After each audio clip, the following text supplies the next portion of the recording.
The hustle and bustle of New York City in the 1940s carries on as if it were any normal day. The birds are chirping, there isn't a cloud in the sky. Suddenly, a large V-like shadow blocks out the sun. A squadron of giant aircraft with swastikas adorning their wings appears above the Manhattan skyline.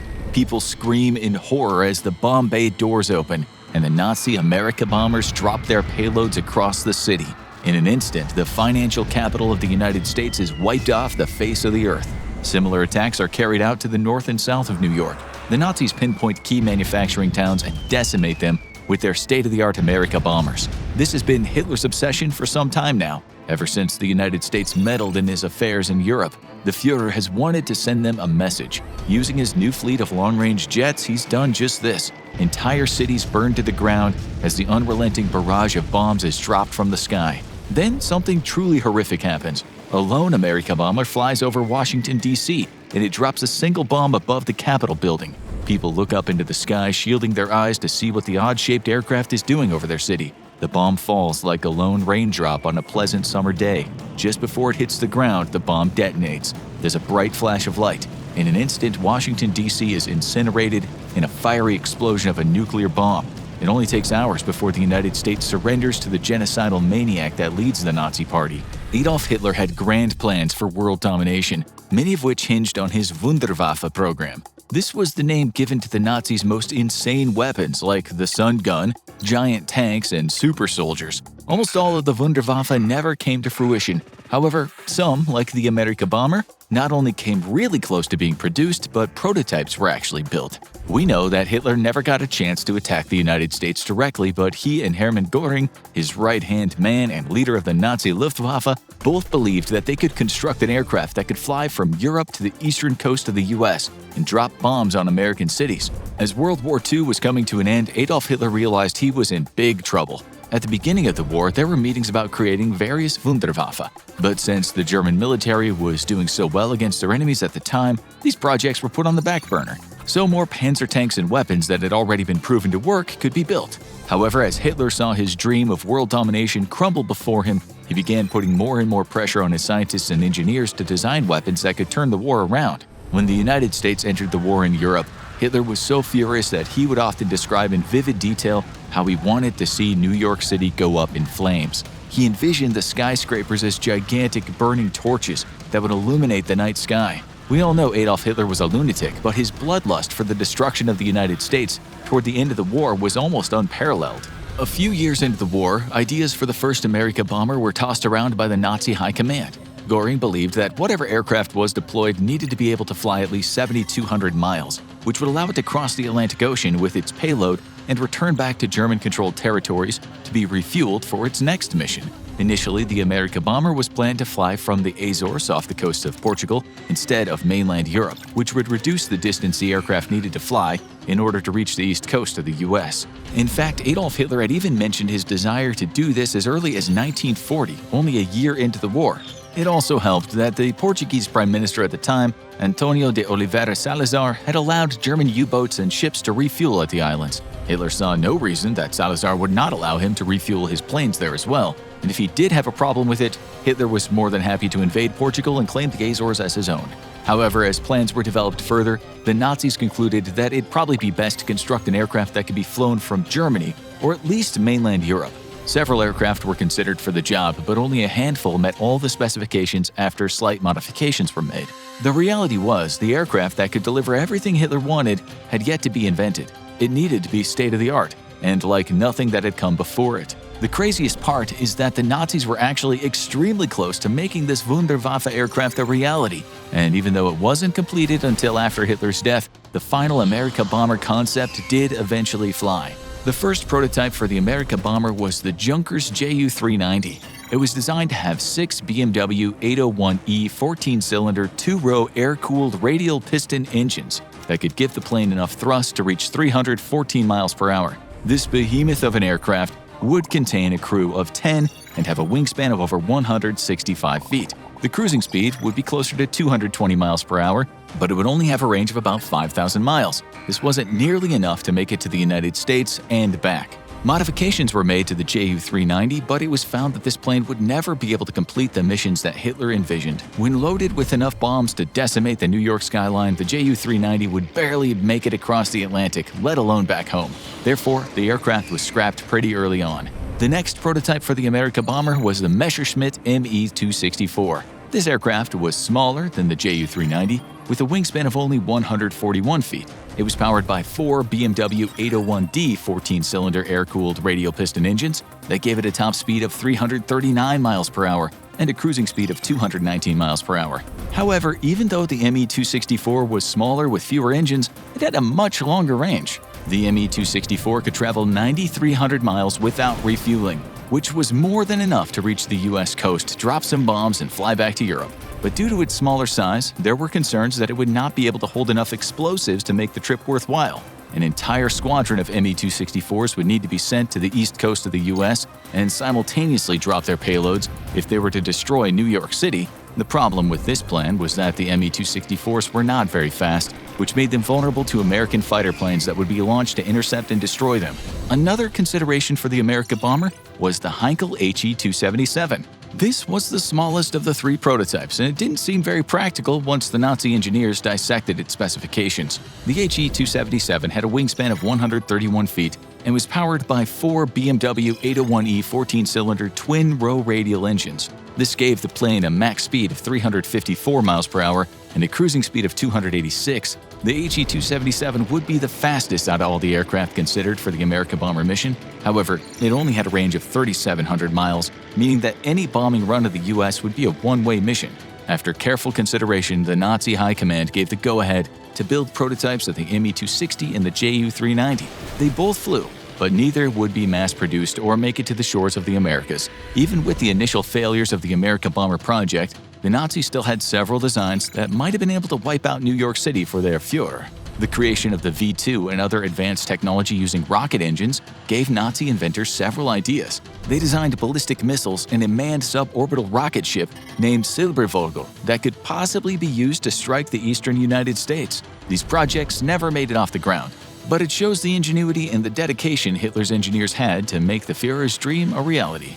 However, there was one concept for the Amerikabomber that was both plausible and absolutely horrific. The design became known as Project A, but it was also called Piggyback. The basic premise was one of the large planes considered for the Amerikabomber project would not carry bombs, but a smaller aircraft that would be released somewhere over the Atlantic. The larger aircraft would then turn around and return to Europe, while the smaller bomber continued to the US to complete its mission. In this design, the Heinkel HE-177, which was already in operation, would be used to carry a Dornier Do-217 as far as possible before releasing the smaller aircraft to carry out its mission.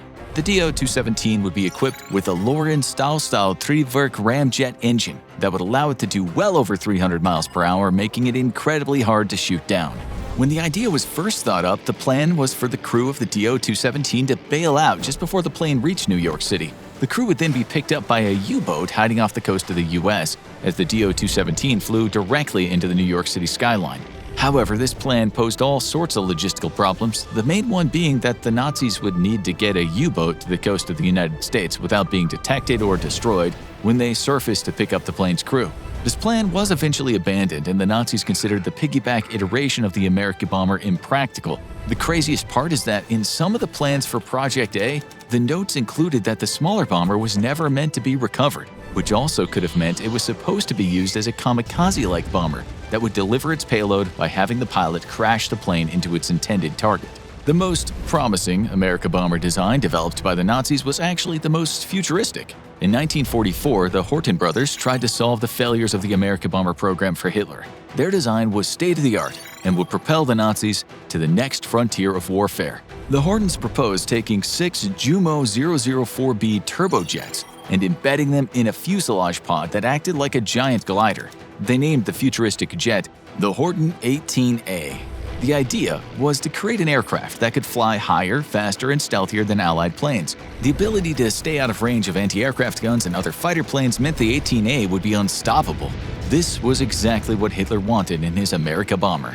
The Horten 18A would be a much larger version of the HO-229 flying wing jet fighter created by the Horten brothers. The problem with the HO-229 was that it was unstable due to a lack of tail stabilizers. This was pointed out by several engineers working with Göring and Hitler, which led to Göring insisting that the Hortens work with the Junkers and Messerschmitt engineers to fix the problem. By 1945, everyone was working together to make the 18A a reality. There was no doubt that the design would allow the Horten 18A to fly higher and faster than any other aircraft on the planet, but it meant nothing if the jet couldn't be controlled. This led the other engineers suggesting that a tail fin should be added to the 18A to help with the stabilization problem. For whatever reason, this was unacceptable to Reimar Horten. He scrapped the whole idea and went back to the drawing board.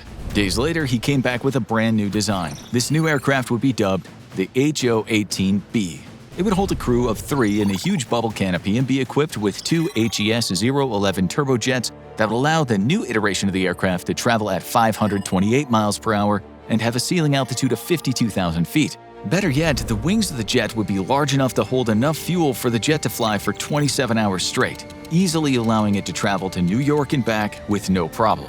The HO-18B would not only hold multiple bombs that could be dropped on the New York skyline, but it would also have 2 belly-mounted 30mm autocannons for defense. These seemed unnecessary as the aircraft would be flying too high and fast for any other aircraft to attack, but Reimar Horten wanted to make sure every precaution was taken with this iteration of the design. The Nazi command loved the new concept. The only problem was that the Allies were overrunning their forces, and within a few months the Nazis would surrender. However, the design of the HO-18B was genius and met all the qualities for the Amerikabomber program. Not only that, but the HO-18B would have worked. We know this because 2 years after the war ended, the U.S. aeronautics company Northrop tested their YB-49 Flying Wings prototype successfully, an aircraft inspired by the HO-18B.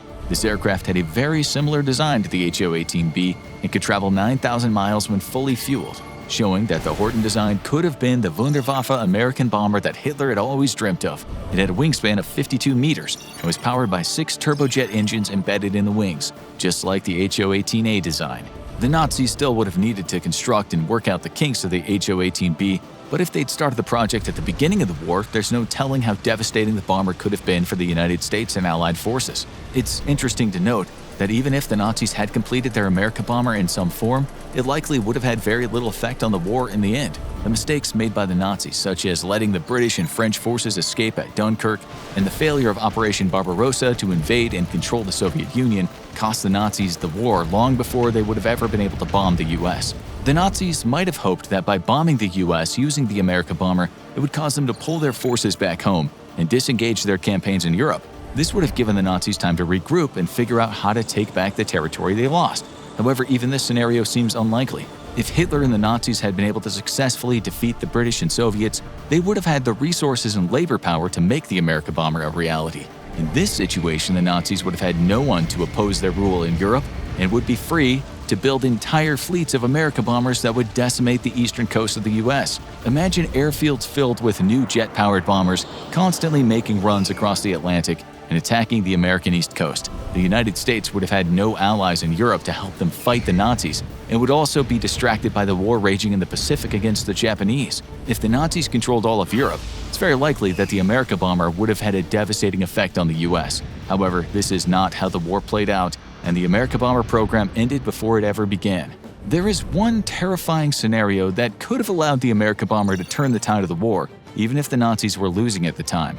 If the Nazis had been able to develop nuclear weapons toward the end of the war, it would have changed everything. Regardless of if it looked like the Allies were going to win the war in Europe, Hitler could have sent his Amerikabombers to New York, Pennsylvania, and other key targets along the eastern coast of the United States and completely wiped them off the face of the planet. A Nazi war machine with nuclear capabilities would have ended up irradiating much of Europe and the eastern coast of the US. Amerikabombers would have been dispatched even if Hitler knew he would end up surrendering, just so he could live out his sick fantasy of watching the New York City skyline burn like torches.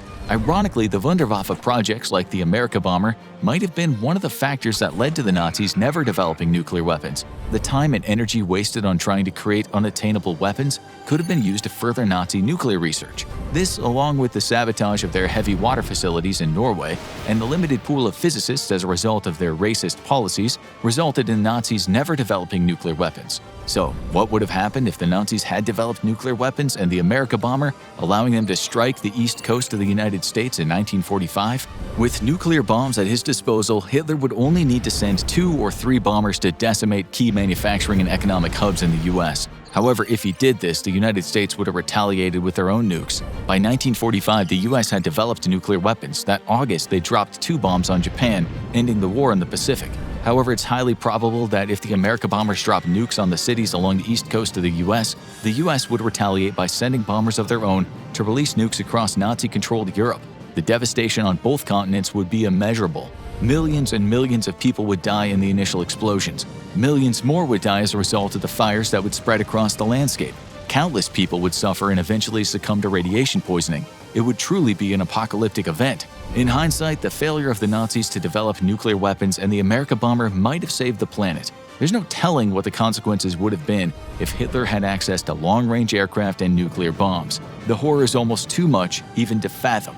If Hitler had access to the Amerikabombers that the Horten brothers developed along with nuclear weapons, there's a very good chance you would not be watching this video today. Humanity would have been wiped off the face of the earth if the United States and Nazi Germany engaged in nuclear war. Alternatively, if the Amerikabomber had worked as Hitler intended it to, there's also a possibility that we'd all be speaking German in a world controlled by a Nazi dictator. Thankfully, that's not how history played out, and we can all sigh a breath of relief, knowing that the possibility of us living in a world ruled by Nazis didn't come to pass. Now watch how close did the Nazis come to creating the atomic bomb, or check out Hitler's superweapons that terrified the world.